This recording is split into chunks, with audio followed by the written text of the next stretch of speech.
All right, it's Jeremy from Around the Bend Adventures again. Here in my basement headquarters, still getting ready for the big road trip from Vermont to Colorado. Got a bunch of stuff done on my list here.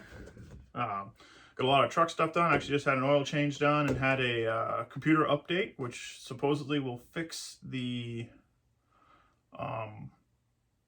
opening after auto start here. We'll see how that goes, and I'll report on that a little later. And just some random stuff.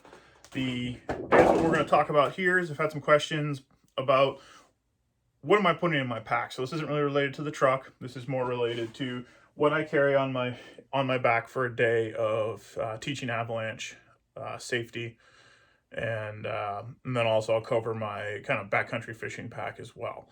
So there'll be two kind of portions of this. So we'll start with the Avalanche safety stuff because that's what I got laid out first, and we'll just start going through the items.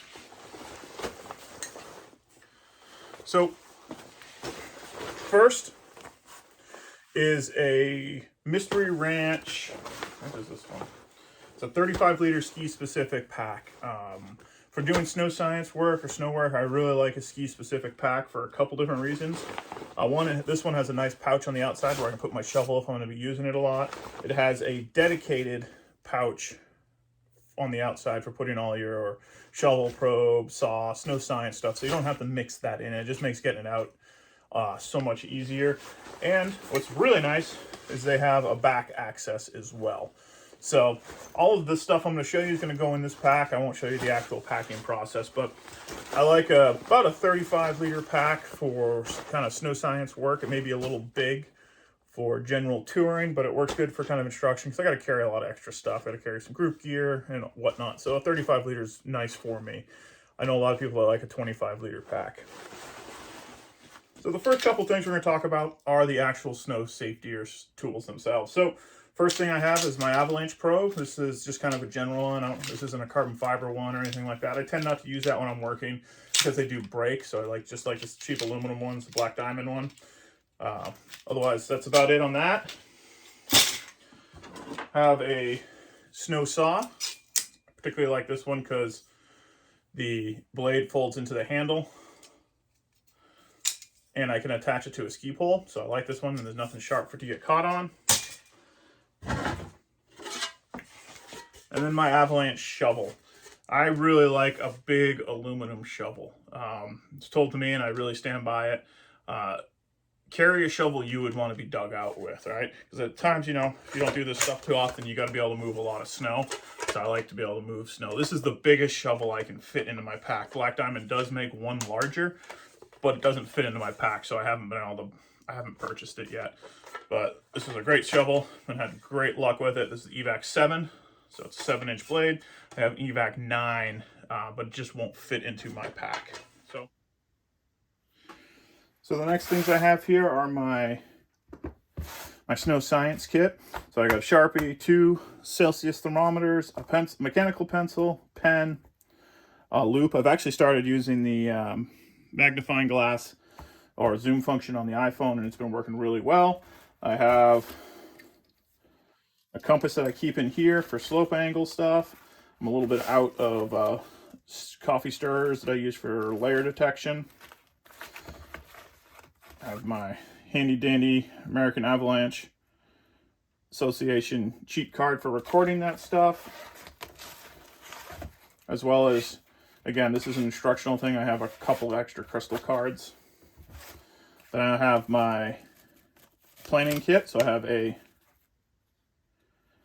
mechanical pencil again, and then my snow and Avalanche field book. So this is where I'll record any of the data I see while I'm out there moving. If I do a snow profile pit, I record it in here, and also just take general notes for the tour. And that all kind of lives in this pouch. I'm sorry, this doesn't live in there. This lives in this pouch. It gets zipped up and tucked away into my pack.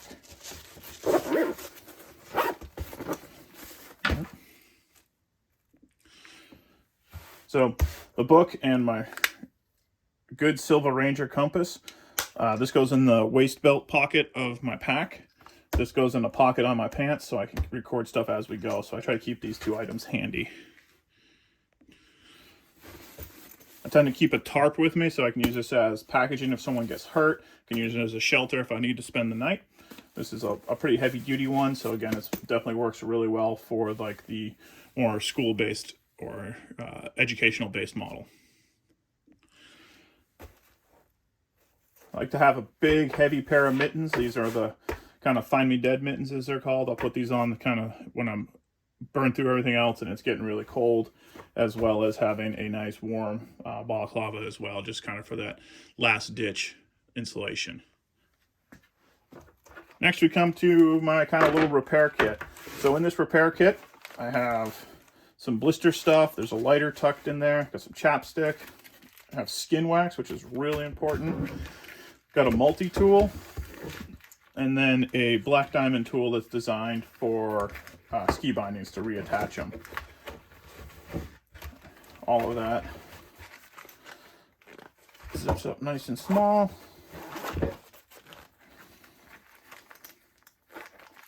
Then around that, I'll attach 2 of these kind of emergency straps or utility straps. I don't actually know what they're called, but they're pretty useful for just about everything.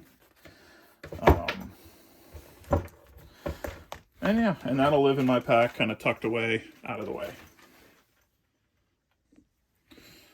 So some other items that I'll carry with me, I'll have two more straps that are specifically kind of relegated for use as strapping my skis to my pack or something like that. So these don't have, aren't wrapped around anything, and they just kind of hang out until I need them. So I can put my skis in like an A-frame on my pack or something like that. Have a couple extra bits of parts. Since I ski on what's called the new Telemark Norm NTN bindings, there's not a lot of people that carry them or have them. So there's not a lot of people that have extra parts. I tend to have to carry my own spare parts. And these are just some of the common pieces. I may or may not carry this. Longer tours, I'll definitely have this.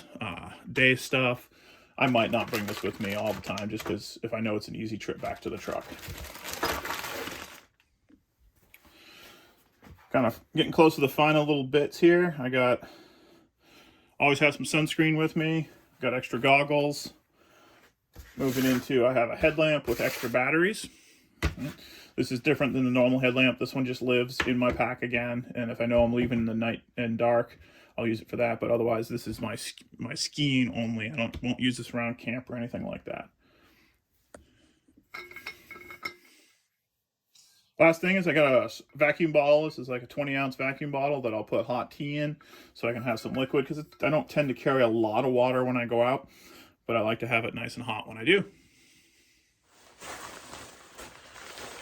Last couple items I have a lightweight raincoat here, or hard shell that lives in my pack, because this is good to cover up with. It won't be on all the time.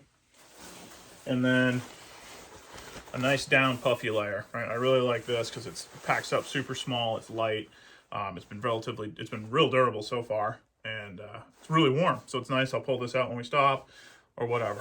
So that generally tends to cover what I carry for a day. Some items that I didn't cover or I didn't have available is I'll have some food, and that really depends on the day and how far we're going. Maybe little packets of peanut butter and a Snickers bar, or if we're relatively close to the truck, a couple slices of pizza. It all depends on what I feel like chucking in there, but I try to make sure I have some sort of fuel with me.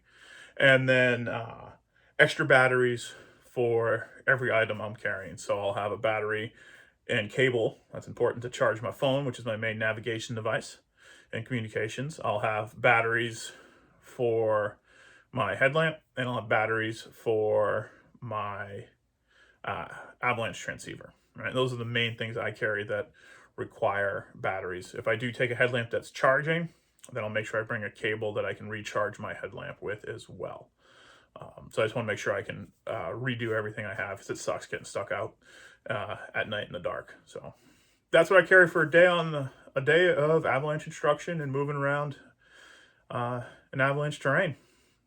So we'll get a look at the other pack here in a second. Thing that I didn't show you, and it wasn't on the table, all of my packs have a baseline first aid kit.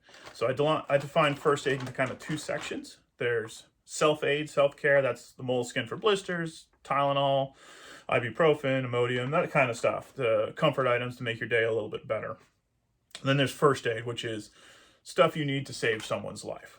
So in all of my packs, I have the same thing packed away. And actually, a lot of times it's in the same spot. I really like Mystery Ranch packs. They have a really good setup.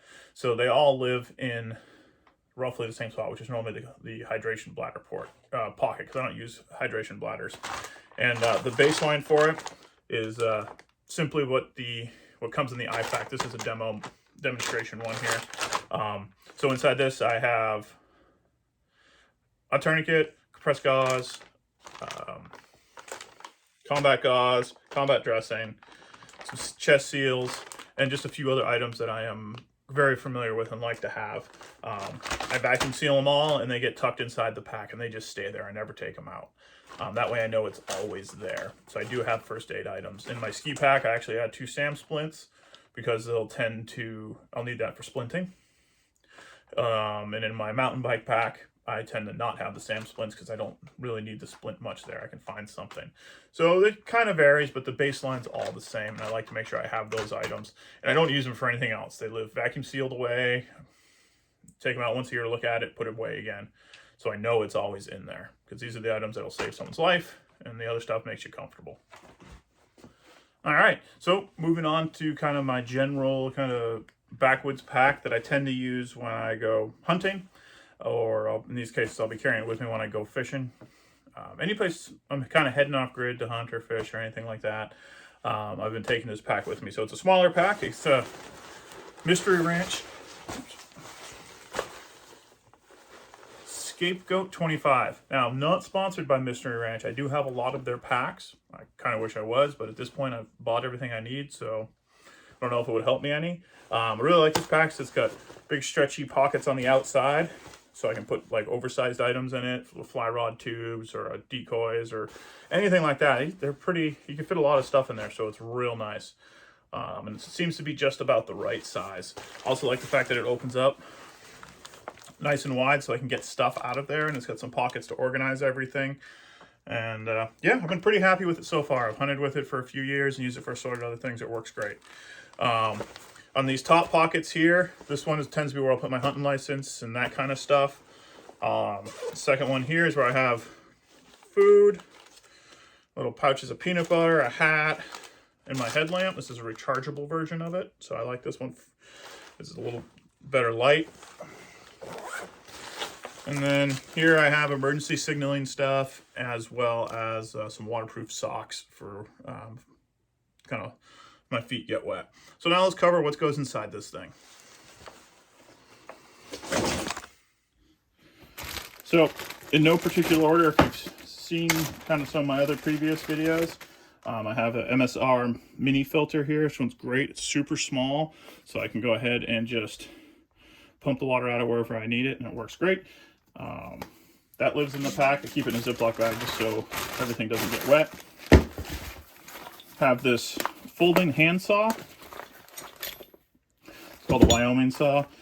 Just because it definitely makes doing stuff, cutting firewood or whatever, if I want to have a small campfire, so much easier and safer. I've really almost hurt myself a lot with a hatchet and that kind of thing. Oh, I do like a nice hatchet. So that lives in one of the pouches as well. Ziploc bags with multiple pieces of toilet paper, because, well, you know what that's for. Fixed bladed knife. So this lives pretty much in the bottom of the pack. This is my kind of survival kit, I guess, if you will. So in this, I have assorted items. I got some extra Ziploc bags, some Kevlar cord, a emergency space blanket, some food. I like having this stuff.